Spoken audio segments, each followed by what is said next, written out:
So tomorrow we are having guests over. I've washed my hands. As you see, I've got the Cornish hen, and I believe I have shown you this before. We're going to 3, 2, 1. All right, tomorrow we're having some guests over, some friends over, Rob and Cindy Bloom. They're here from Hawaii, and I'm going to do some barbecued ribs, and I'm also going to do chicken, Cornish hen, I should say. And one hen I'm going to fry, the other I'm going to barbecue. So it's about 9 o'clock Saturday evening, and I'm going to go ahead and prep slice the bird up. I'm going to put it in buttermilk and salt and pepper and let this soak overnight, marinate, soak overnight. So let's get started. I've got my cutting board here, the wooden cutting board, and I like having the ridges. This way, if there's any blood, anything that trickles off, it's caught in the ridges, and you don't contaminate the rest of your cooktop. Did I say cooktop? Your working area, okay? And that is always that wet paper towel underneath the cutting board, whether it's a wooden cutting board, silicone, whatever. It just locks it into place.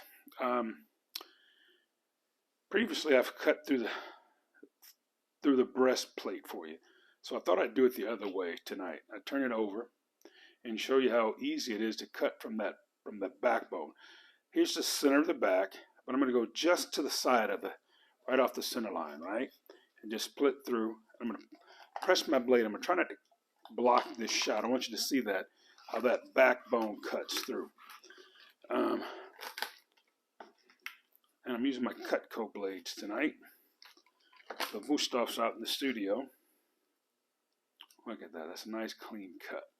And then you just go ahead and kind of, take out any of those little pieces that are stuck in between the backbone, parts of the liver and things like that.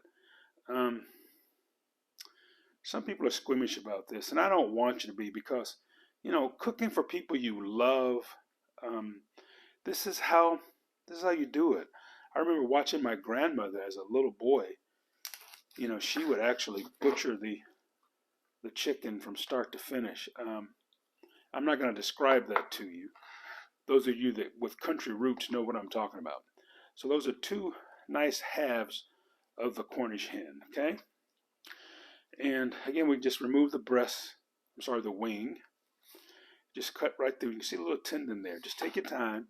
You make a nice little cut right through there, and you have to have that whole little piece come off.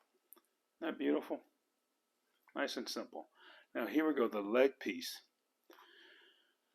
The leg, there's the thigh portion. And again, you can reach down and kind of just feel that little joint bone. And right through there. If you look through this side, you can kind of bend it. And you see right there's an easy little spot to cut it. You see how that goes? And then just follow the ridge, follow the curvature of that thigh and leg. See how easy that is? Now, because the Cornish hens are so small, I leave that attached. If I was using if I was preparing a full-size chicken or hen, I might cut through that, and it's easy to do as well. You can just kind of see that wiggle spot there. I'm going to show you, even with this Cornish hen. Again, you take your knife and you can feel in there till you get to that little cartilage, and it cuts right through. You see how easy that cuts? There we go. Okay. I'm going to take the lid off of my container, and we can start putting our pieces of, as we say in the South, our yard bird in there. Okay, this has already been washed, but it doesn't hurt. You can wash it again if you're worried about any bone dust being on there. Beautiful little chicken breast right there. Little Cornish hen breast. Okay, same way. And there's our wing. All the pieces go in there. Again, just feel for the little joint and just let your knife do the work. That's so easy. Look at that. Okay. And if you want, of course, you could remove that little wing there, that little flapper. Okay. All right, so here we go. I'm cutting from the top side this time. See how that is there? Come right through. Is that okay at home? And a nice, good chef's knife could cut right through there. Yeah, there we go. Beautiful. And I left a little chicken rear on there. I think I've told you the story about me and those chicken rears, right? There we go. A lot of places remove that little, that's the backbone, okay? And I think I'll go ahead and cut that off for you. And it's funny, my mother would cook those chicken backs. Oh my Lord. You know, oh, and it was so good. There's not much meat on there, but what is there is really tasty. Okay, I'm going to wash my hands, dry them, and then we will go ahead and add our salt and pepper, and we'll put the buttermilk in and marinate overnight. So be right back.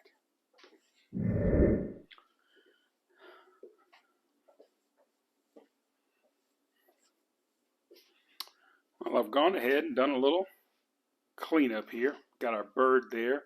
I got the salt pepper mixture, and I'm just going to sprinkle it. I'm not really worried about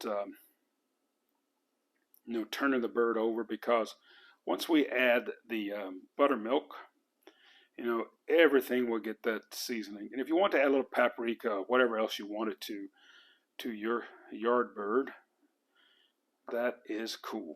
Okay, and I'm just going to cover all our chicken with the buttermilk, and this will marinate overnight. Tomorrow we'll be ready to fry. So we got the chicken I fried the other day. We'll have this, and I'm going to the two different type of buttermilk and one without. All right, peace, spread love.